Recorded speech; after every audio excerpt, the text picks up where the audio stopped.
Man, like, this is so creepy and weird, and I want to ask you if this happens to you as well, because, like, it's bewildering for me.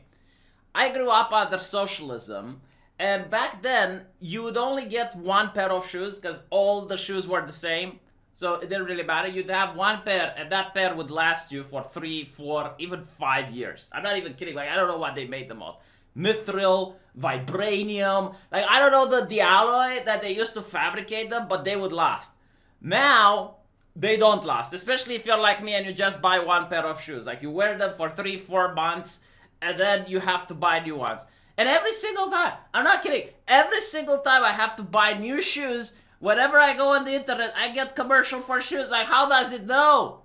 How does it know? Like, are you guys comfortable with this? Like, what else does it know about me? Holy crap. Who's responsible for this? Gulag? Is it you? Is it Gulag that knows what I need? Jesus, what? Now I'm starting to worry. Like, I got my fiance from Facebook. Was it also Zuckerberg that pitched her to me? Holy shit. This is how you soothe a little bit of mischief in the family, a little bit of a discord. Right, so today we're talking about feminism. Feminism, a very important topic, I would think. I think feminism is a pivotal cornerstone for the history of the internet.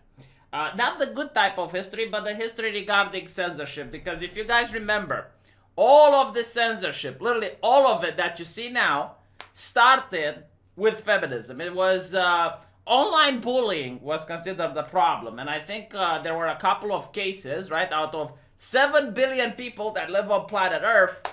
I think they cherry-picked a couple of events with some people that were already having some issues, let's put it like that, which needed medication, but instead of getting medication, they didn't get parenting. So, because of online bullying, they committed suicide. Horrible, I know, but like for that, everyone else had to be censored.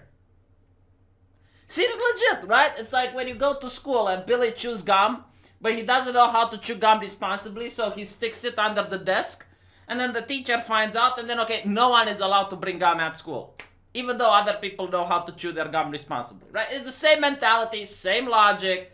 There were politicians and activists organizing in order to censor the internet. Now, third wave feminism is a Marxist ideology, inherently so. And by Marxism, I mean that it follows a very simple mathematical equation, which also the Nazis seem to follow. The equation is like this. They look at human beings and they separate them into factions based on arbitrary characteristics that you are born with and you can't do anything to change. So in the case of feminism, right, they separate men and women. In the case of the Germans, they separate the Jews from the Deutsche Folk. In the case of Marxists, they separate the proletariat from the bourgeoisie. Right? That's how they separate them into factions. And once they separate them into factions, the mathematical equation is like this. X is oppressed by Y. X needs to rise up against Y and abolish, destroy, segregate Y. And then X will receive social justice, right? So it's a violent, inherently violent ideology. X, in this case, can be women, it can be the proletariat, it can be the Deutsche Folk, right? Like that's really it. And because X is the underdog, like it's being oppressed, they are also the protagonist. Then because they are the protagonist, everything bad that X does is justified. Because it's done through the lens of their struggle against Y. It's done as, like the oppressed lashing out. And everything Y does that is good is nullified because Y is inherently evil by definition. And if they happen to do something good, they only do it because somehow X contributed to it. So if men do something good, well, it's because behind every strong man there is a woman, right? Like that is the logic that they're using. And if you still disagree with me and you think I'm talking out of my ass and you go like, oh, but horseshoe, but horseshoe.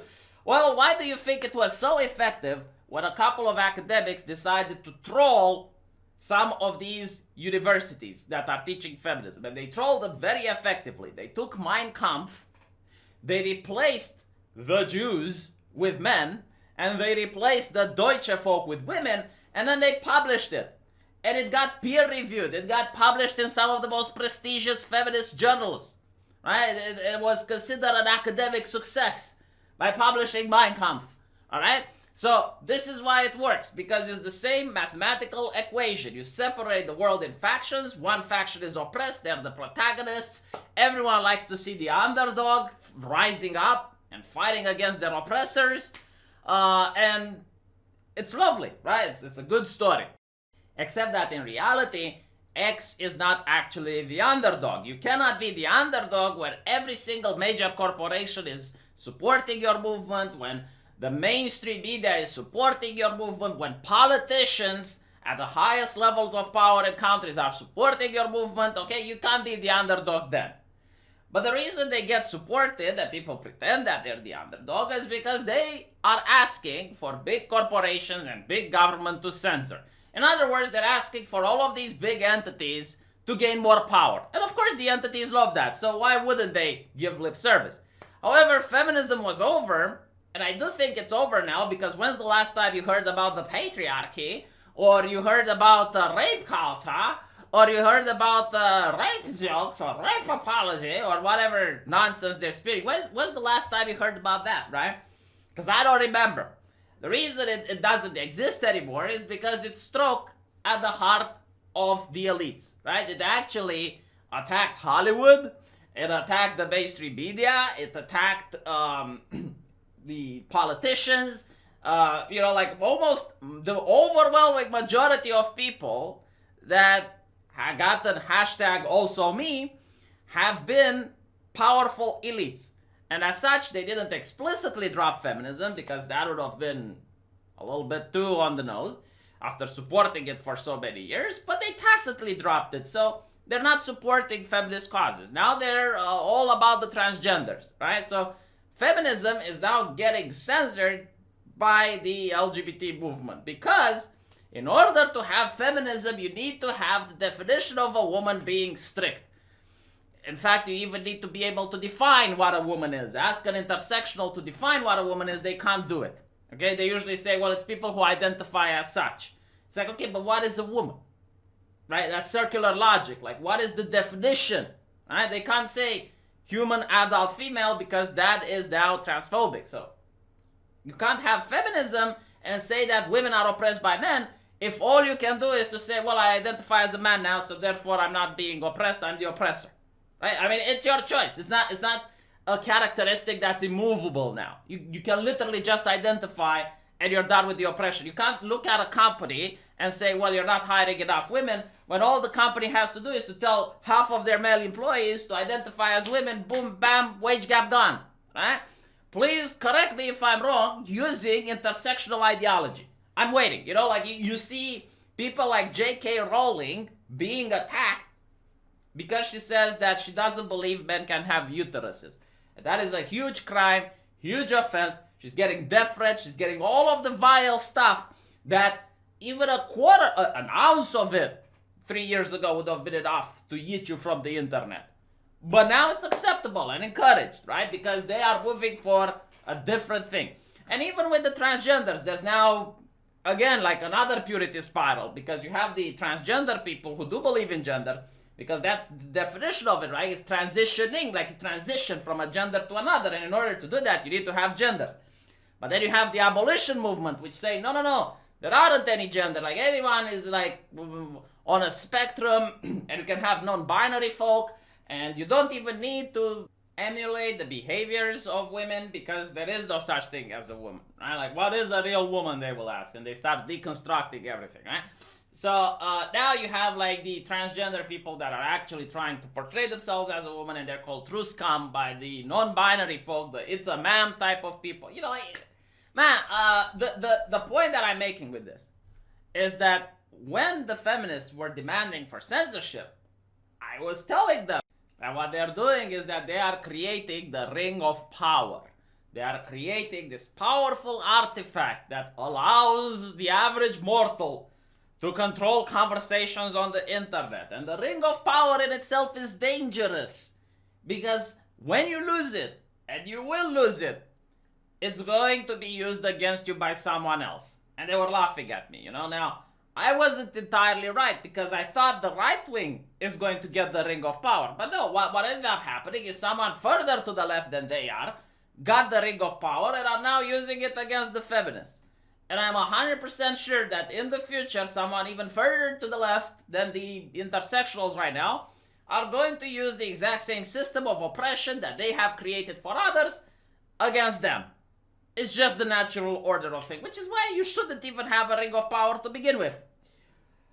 But it's there, right? So now a feminist that doesn't believe in the fact that men can be women and get oppressed, then that person is a TERF, a trans exclusionary radical feminist, which is a slur that is used as a dog whistle to get people to attack that person viciously on Twitter and outside of the internet by trying to get them fired. There have been several cases of people close to J.K. Rowling that offered support to her and they got fired. The reason being that they can't really do anything against J.K. Rowling because she's already a very wealthy and established woman, but they can definitely mess with her friends.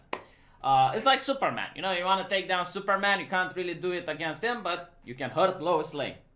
Anyway, that's besides the point. I have spoke 10 minutes in order to get to the main news, which, by the way, I don't consider the main news to be really important, but all that I said up till now is, so that you can have a better understanding of what the movement is and to be able to formulate better arguments when you're on a forum, which is probably why you're watching this boring channel in the first place, right? Because I just talk and I give you arguments. So the problem that this lady has is that she published a book called I Hate Men, right? And she's now being censored by the French government under the equality laws, which is absolutely hilarious. Now, in my perfect society, if I were to organize things, I really don't give a flying fuck if twat number 4567 thinks that men are evil. I think that she should be allowed to spew her hatred in whatever book she wants to write. I think that she should, as long as she's not actively hurting anyone, as long as she's not punching someone or trying to spice someone's drink with a poison, I really don't care how she feels about men. It's not my business. Why do I even care about that one? I'm not going to interact with her. I don't think we're going to be best buddies. I disagree with her, and that's fine. I can even have a pleasant conversation with her and, try to understand her better, and maybe she can understand me. And that's the way we could actually reach a compromise, right? I'm not the type of person that believes men and women are equal. I think men and women are different and they're meant to complete each other, to create strong families with the purpose of creating a stable and pleasurable environment for children to grow up and learn in, right? Like my parents did for me, I hope I can do for my children. Apparently now that's controversial. I don't know if it's okay to say any of these things. They might be some sort of ism or some sort of phobia, but when I looked for a woman and I found my fiance, I didn't look for a woman that behaves and acts exactly like me. Heaven forbid, I don't have to suffer myself, which is a great plus and a bonus. So why would I subject myself to the pain that I inflict on others? My own person, I mean. Being around me is painful. It's horrible. Why would I want to be around someone that's like myself? No, I wanted someone that can complete me, right? That can do the things I'm not, so I can do for them the things they can't do. Horrible, I know, just gross, utter. But anyway, so this feminist publishes this book, which is now getting censored by the French government. Now, a lot of people will say, well, hold on a little bit, V. The government is different than the private companies or whatnot. It's like, no, it's not. All right, in a democracy, unless you're talking about a totalitarian system, then we can have a different conversation. But in a democracy, if you put it into people's minds that censorship is okay, and you destroy the spirit of free speech that people have, then they are going to vote and support politicians that also think censorship is okay, right? So cut the bullshit that there is some sort of difference between a corporation doing it, all right?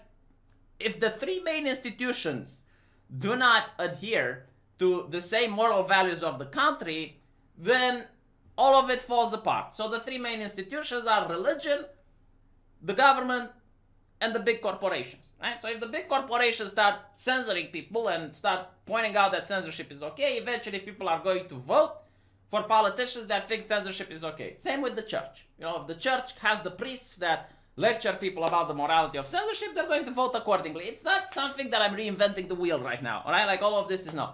But the thing that actually made me read this, and it's incredibly funny, at least to me, I don't know if it's funny to you, is the fact that this woman actually convinced me that no, men can have uteruses. Like, I am now an intersectional, alright? Like, I'm not a TERF anymore. I fully believe into the LGBT ideology that a woman can become a man. Because the balls, the absolute cojones on this person are astonishing. If this person was a man, I would think they have testicular cancer just by how big their balls is.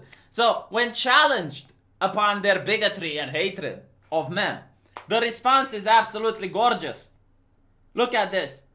The title of I Hate Men is provocative, okay? And she says that anger towards men is actually a joyful and emancipatory path if it is allowed to be expressed. And she has a good reason to hate men. Can you imagine if someone would say the same thing about race?